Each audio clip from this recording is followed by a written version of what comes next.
Are you looking to make some homemade tangled cards this year for Christmas? Stick around and I'll show you how to draw a nice, simple, but really beautiful tangle today.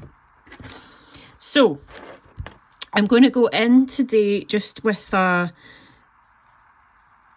very kind of imperfect circle, an orb, as you will usually hear me say on this channel.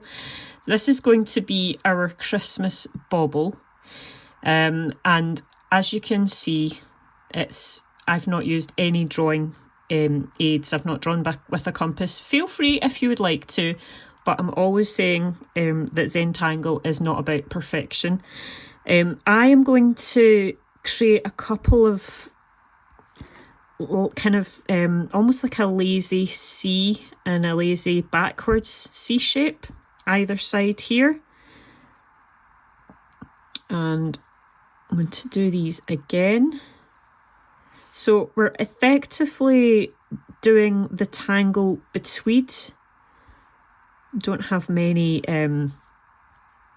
different stripes of betweed. It only kind of starts to be the betweed pattern in this area, but we're just basically dividing this bauble shape into smaller sections that we're going to fill with tangles.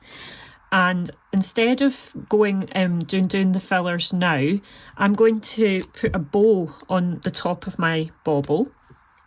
This is a tangle that I have actually already taught previously, so if you follow my channel you may have seen this before. I'm going to come in with a small orb just at the top centre of this bauble, and then I'm going to go around with some petal shapes. I'm putting 6 petal shapes, but you could try putting a different number of these. It doesn't have to be 6 really. You could even make it so that this is an odd number. It doesn't have to be an even amount at all. So we've got almost like a loose, not very many petals on a flower shape, and we're going to come in from about this bit here that's going between one petal and the next. We're going to come in about 1/3 of the way along there and meet in about halfway down the petal shape that's to the left of it. So we're going to do that all the way around, and just take your time.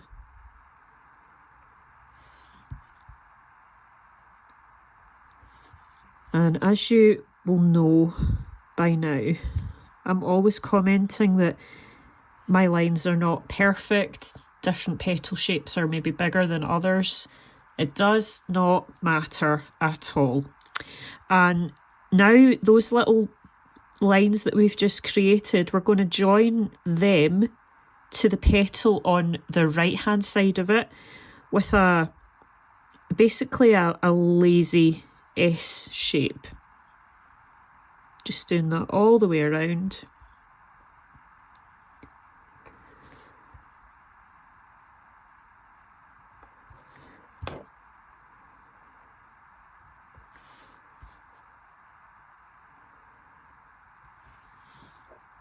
And this next stage is optional, but I'm going to just do a little kind of as if that's a ribbon where the bow has been tied, and I'm going to do it on this side as well.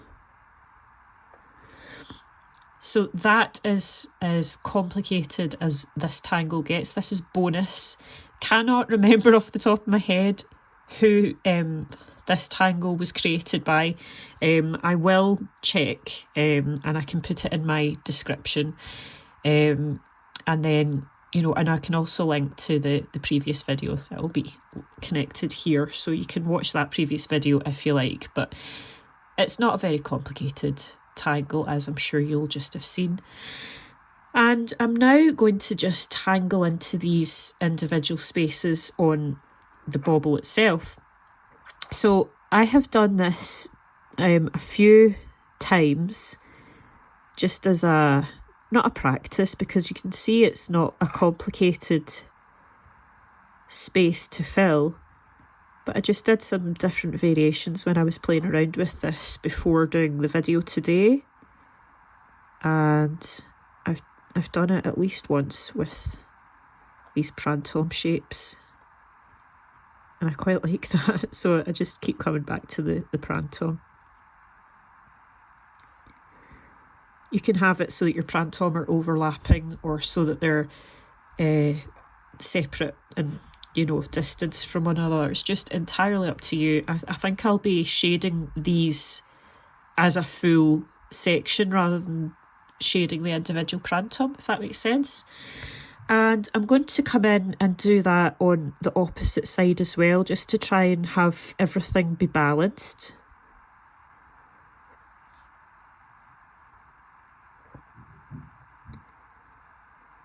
Apologies if my voice is sounding a little bit nasal today. I have been having some, I think it must be allergies, because I don't think any human being could have the number of colds that I have. We shall see if it clears up in the next wee while. I just sneezing all the time, and it's now no longer hay fever season, so maybe I have all year round hay fever, I don't know. So I thought it might be quite nice to come into these spaces here with some diva dance, rock and roll. You could do diva dance, like, you know, the kind of classic one where it's just based on a line, a wobbly line, but I kind of think that the diva dance rock and roll will kind of complement the prantom in the other spaces, because it's almost like a fancier prantom.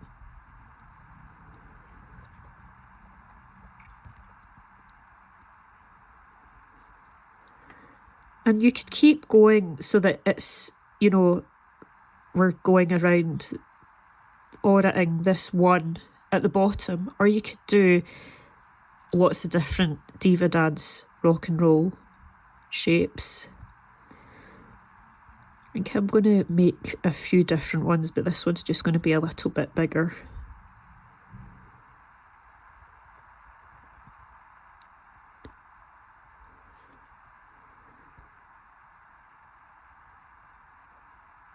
So you're just starting a spiral and then stopping to kind of put down a little blob of ink.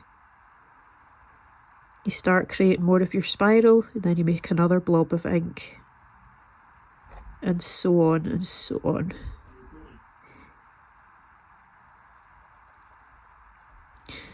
So we just keep going with this.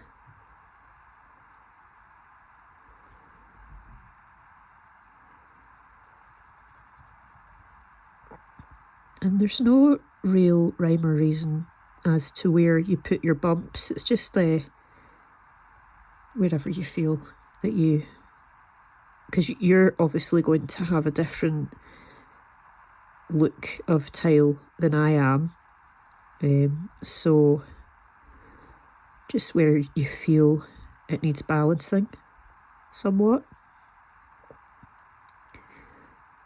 So I'll start doing this one up here where we don't have that bow. Perhaps do a bit of black there.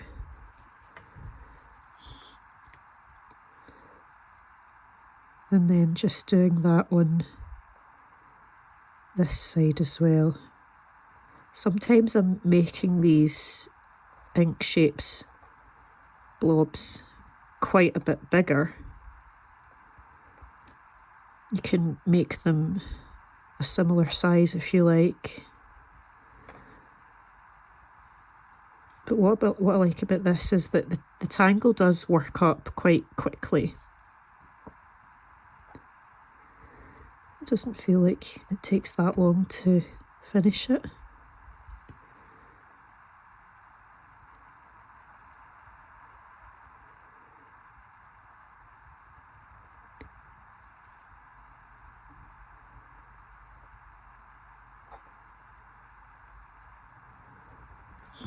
It's nice to be doing these Christmas tangles. I was actually at a Christmas light switch on at the weekend with my family. But I say my family, it was my husband's family, but they're my family as well now. Yeah, they live in Kirkintilloch, which is on the north side of Glasgow. So we went over there to the lights switch on, and as you can imagine, there were various different things going on. There were people there, like choirs and other singers, and Santa was wandering around on the streets. They had people dressed up as a snowman and Rudolph. So yeah, it was really, really good fun. And they had some fairground rides for the kids. So Isla was on the teacups and saucers. And then she wanted to go on one of these funhouse type things where you go in and there are different things, like, you know, like the stairs are moving, but they're moving at a different time. Like each leg is moving in a different way. And then we went through it together. I thought she might go on her own, but she asked if I would go with her. And so we came to the end of it, and then I had forgotten that there's a giant hamster wheel. And I kind of panicked because I was thinking, how on earth am I going to get out of this? And there were all these people like kind of waiting for me to get out. So that was a bit interesting. For a moment I was like, oh my goodness, I might actually be stuck here all day.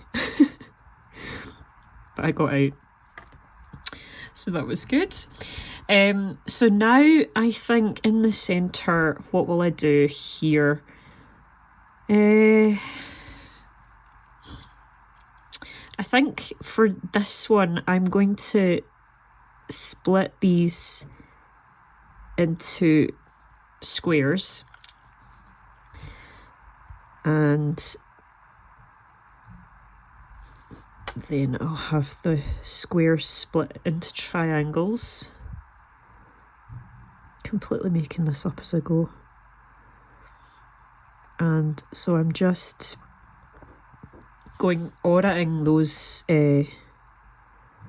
lines from the triangles. Now that one's actually needing filled in, but it doesn't really matter if they don't entirely match the space next to it.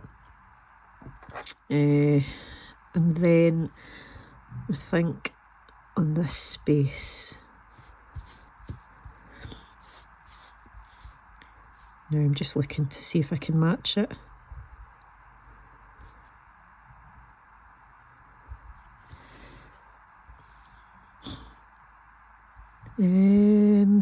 Right, okay.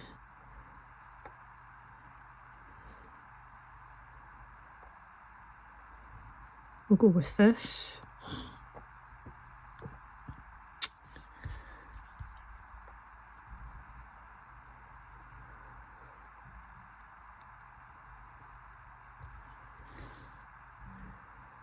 It's not exactly the way that I was supposed to be doing that, I don't think. It's just that I lost the sense of where I was once I started splitting it up. So just go with what feels right to you on your own tile. And just fill in the spaces wherever you feel that it looks right for your individual tile.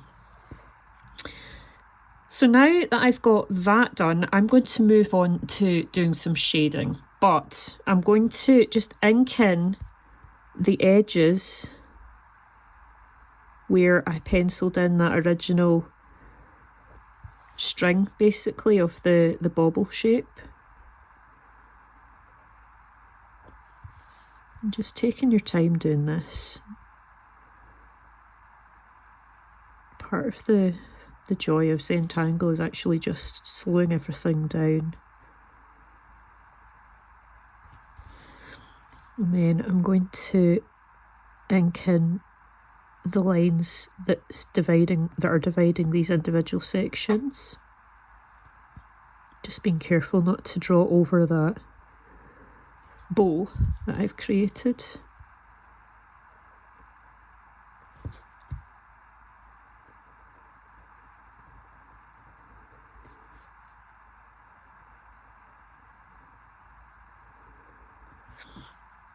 I think that's quite cute already.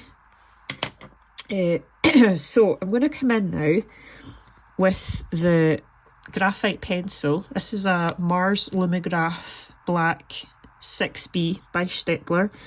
If you've watched my channel, you'll know I got these just recently, and I really like them because I like that kind of darker shaded look.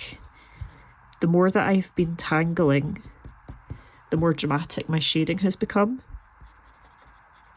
Tangling is something like that some people feel still a little bit daunted by the whole process of shading, and they maybe choose not to shade at all, whereas the more practice that I've had, I could never think that my tangles would be complete without adding any shade to them. Just realised that I've got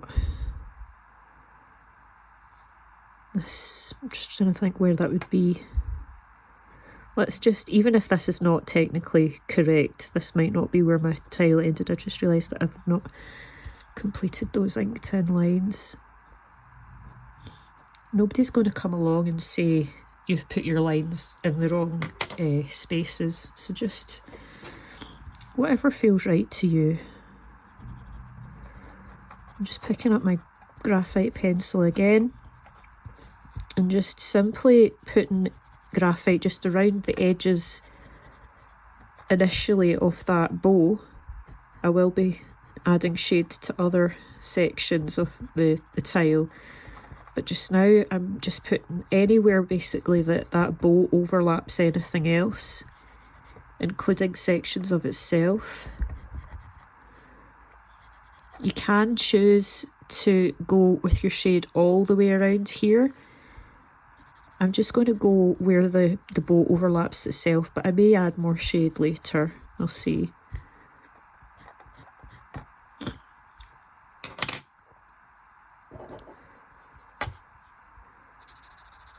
So now just smoothing this out a little bit.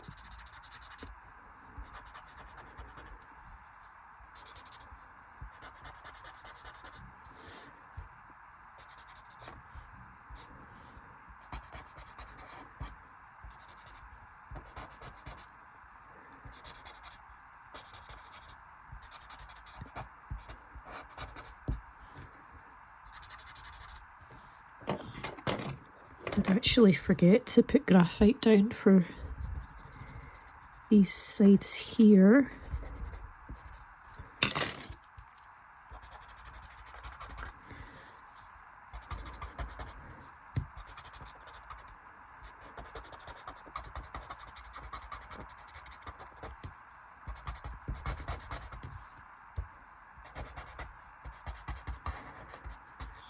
And you'll see, like, I've got these pencil lines where I created my original string.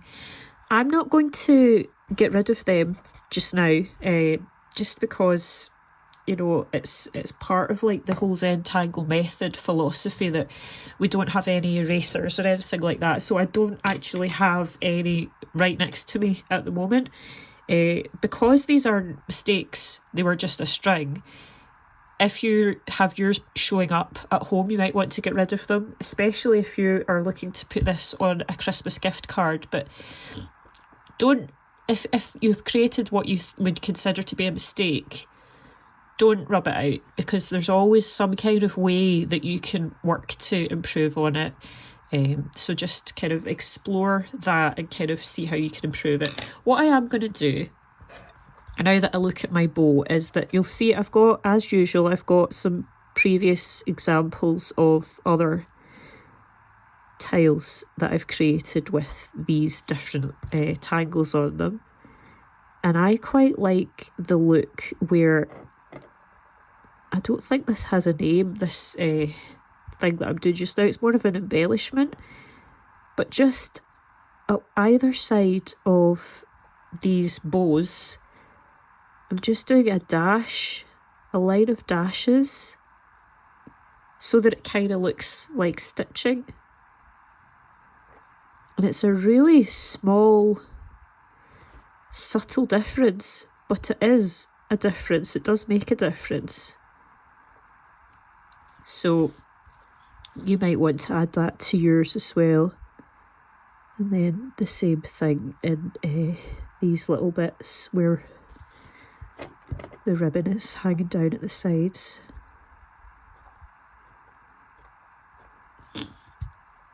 So that's quite cute. And then what I'm going to do, I previously said that I was just going to shade these individual spaces for the tangles. I'm going to shade these as one big section rather than shading the individual prantom inside. Feel free to do this differently at home if you feel inclined to do it in a different way.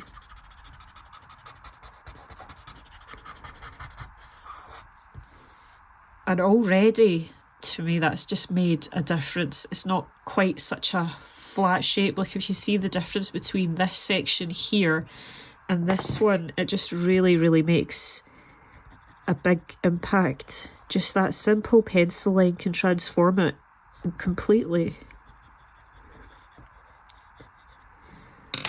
So we'll get that on this bit as well.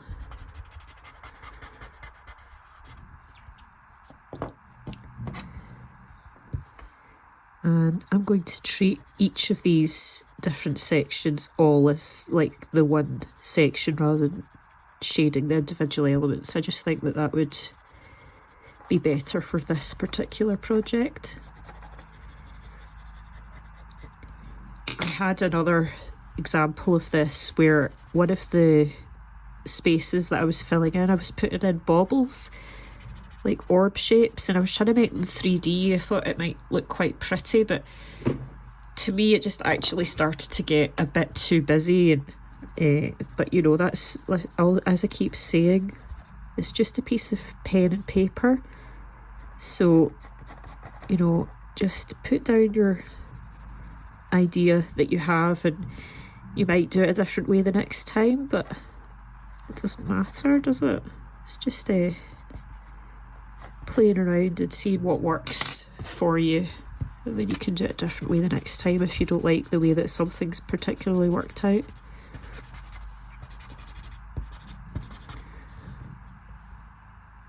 So that's starting to look really cool. I do really like that. And then I'm going to come in to the centres with my white pastel pencil. Where would I be without my white pastel pencil and my Renaissance tiles? Renaissance tiles, if you've just come across this channel and the concept of the Zentangle Method, what I mean by the Renaissance tiles is just the fact that these are on a tan surface. So it kind of harks back to the Renaissance period in art, in the chiaroscuro method. So you had artists like Michelangelo, I believe, who would kind of do all their kind of studies on tan paper, and then they would practice with the adding shading and the highlights. I'm just going to add a little bit more graphite around here.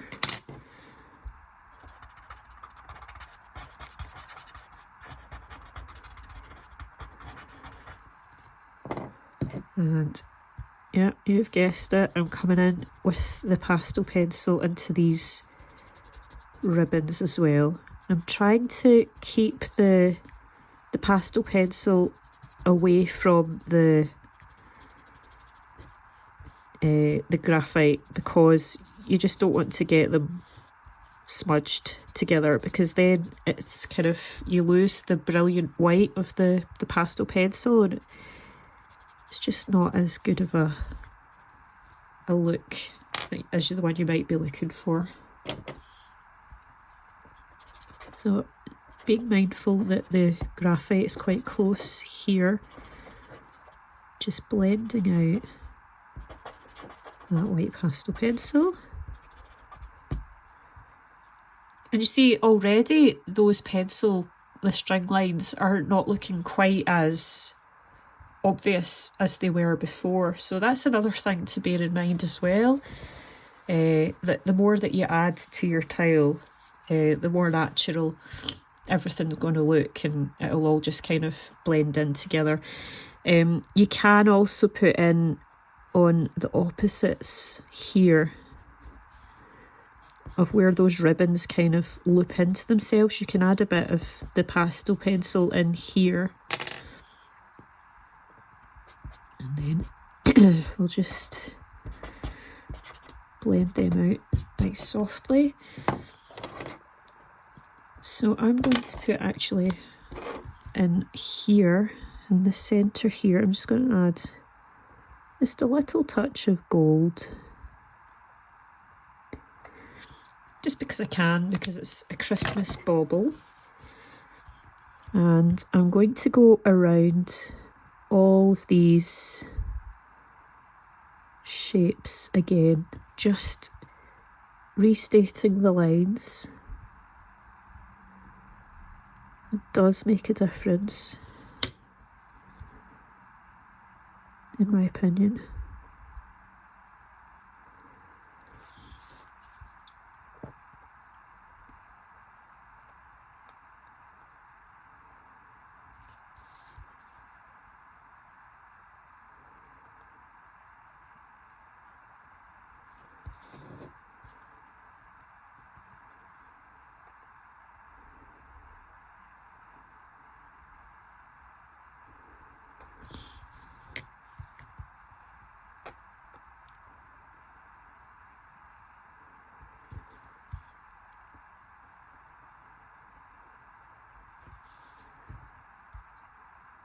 Just softening this bit off here, because when I drew that bit originally I thought it was a bit sharp, but you can tweak things as you go.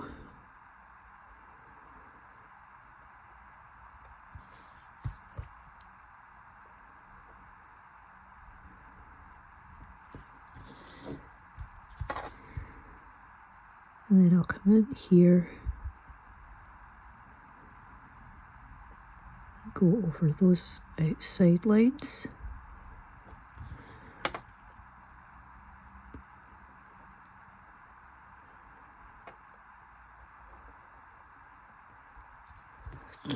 And I think I'm going to put a little bit of shade down here.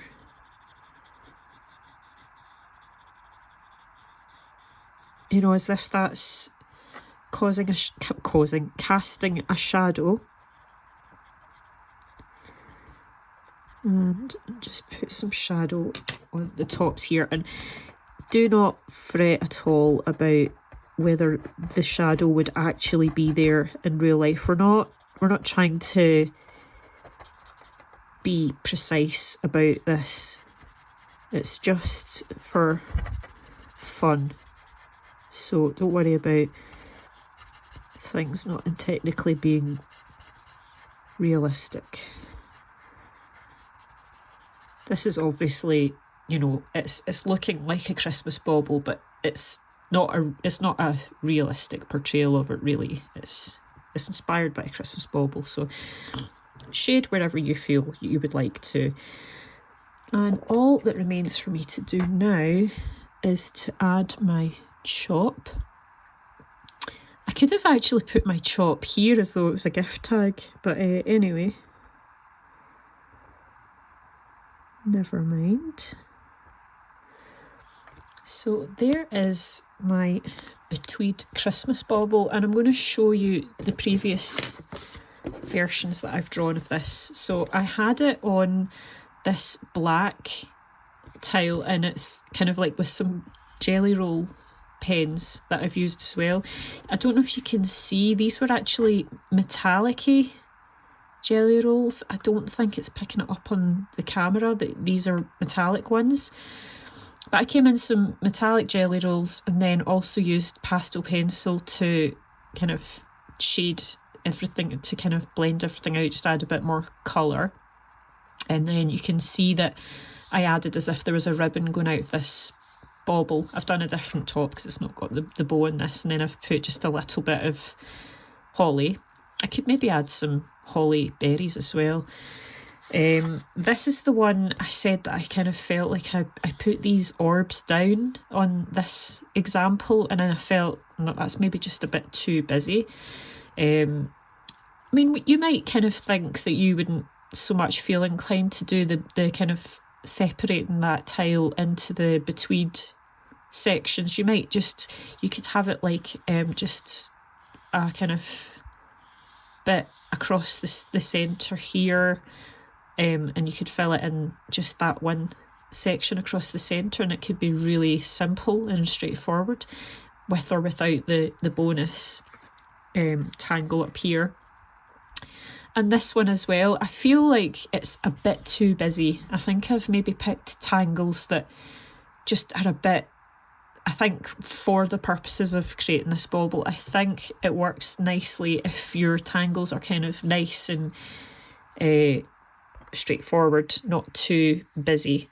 So anyway, I hope you have enjoyed today's lesson and that it's kind of got you feeling nice and Christmassy.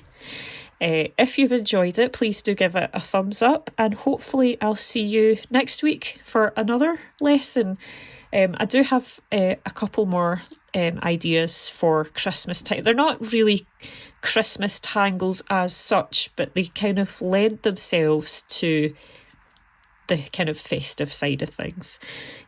So yeah, I'm looking forward to showing you more of those, and thanks for joining me today.